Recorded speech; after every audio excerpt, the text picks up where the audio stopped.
Tinggal kisah Sa'id bin Amir. Ia salah seorang sahabat besar Rasulullah Shallallahu Alaihi Wasallam. Meskipun namanya tidak begitu familiar di antara nama para sahabat Nabi, tegasnya ia salah satu tokoh besar dalam ketakwaan yang tersembunyi. Amirul Mukminin Umar bin Khattab mengangkat Sa'id bin Amir sebagai gubernur di Syam dengan berbagai faktornya adalah negeri yang penuh pesona dan tidak akan cocok menurut pandangan Umar kecuali dipimpin seseorang yang membuat semua setan lari di hadapan keteguhan imannya. Negeri ini hanya dipimpin oleh ahli zuhud, ahli ibadah, dan selalu mendekatkan diri kepada Allah. Ialah Sa'id bin Amir. Suatu hari Umar bertanya, "Penduduk Syam menyukaimu?" "Karena aku menjaga dan memelihara mereka," jawab Sa'id. Pada kesempatan lain, Amirul Mukminin Umar datang mengunjungi Syam. Lalu ia bertanya kepada sekerumunan orang, "Apa pendapat kalian tentang Sa'id bin Amir?" Sebagian mereka kemudian mengajukan keluhan tentang Sa'id. Lalu seorang juru bicara membacakan pengaduannya. Ia berkata, "Kami mengadukan Sa'id atas 4 hal.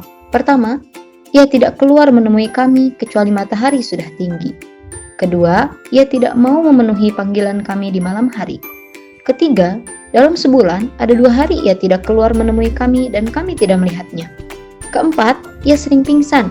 Meskipun bukan kesalahannya, keadaan demikian sungguh membuat kami tidak nyaman." Pada kesempatan berbeda, Umar memanggil Sa'id untuk mengajukan pembelaan diri. Lalu ia pun berkata, "Adapun pengaduan mereka bahwa aku tidak keluar menemui mereka kecuali setelah hari meninggi, demi Allah, sebenarnya aku tidak suka menyebutkan alasannya. Aku tidak punya pembantu, karena itu aku membuat adonan tepung sendiri, menunggunya hingga mengembang, kemudian membuat roti untuk makananku. Setelah itu, aku berwudu untuk sholat duha dan barulah aku keluar menemui mereka." Inilah wajah Umar. Ia berkata, "Alhamdulillah, lalu bagaimana dengan yang kedua?" Sa'id melanjutkan, "Adapun keluhan mereka bahwa aku tak mau melayani mereka di waktu malam, demi Allah, sebenarnya aku tidak suka menyebutkan sebabnya. Aku menyediakan waktu siang untuk melayani mereka dan aku jadikan malam hari untuk melayani Tuhanku. Adapun keluhan mereka bahwa 2 hari setiap bulan aku tidak menemui mereka, aku tidak punya pelayan yang akan mencuci pakaian ganti.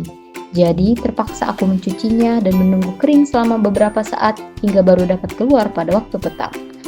Kemudian keluhan mereka bahwa sewaktu-waktu aku sering jatuh pingsan. Sewaktu di Mekah, aku menyaksikan penderitaan Khubayb al-Ansari. Orang-orang Quraisy memotongnya dan mengaraknya dengan tandu sambal menyiksa Khubayb. Maukah tempatmu ini diisi oleh Muhammad sebagai gantimu? Sedang engkau berada dalam keadaan sehat sentosa." Namun Khubayb menjawab dengan tegas, "Demi Allah, saya tak suka ditemani anak istriku dalam keadaan selamat dan berbahagia, sementara Rasulullah tersakiti karena sepotong duri sekalipun. Kali aku kenang peristiwa yang aku saksikan sendiri itu, aku masih dalam keadaan musyrik. Lalu teringat aku hanya berpangku tangan, sementara tubuhku pun gemetar karena takut akan siksa Allah, sehingga aku sering pingsan sebagaimana yang mereka lihat." Sa'id pun mengakhiri kata-katanya, meluncur meninggalkan bibirnya dibasahi air mata ketakwaan yang suci. Setiap kita adalah pemimpin, dan setiap pemimpin akan dipertanyakan atas kepemimpinannya.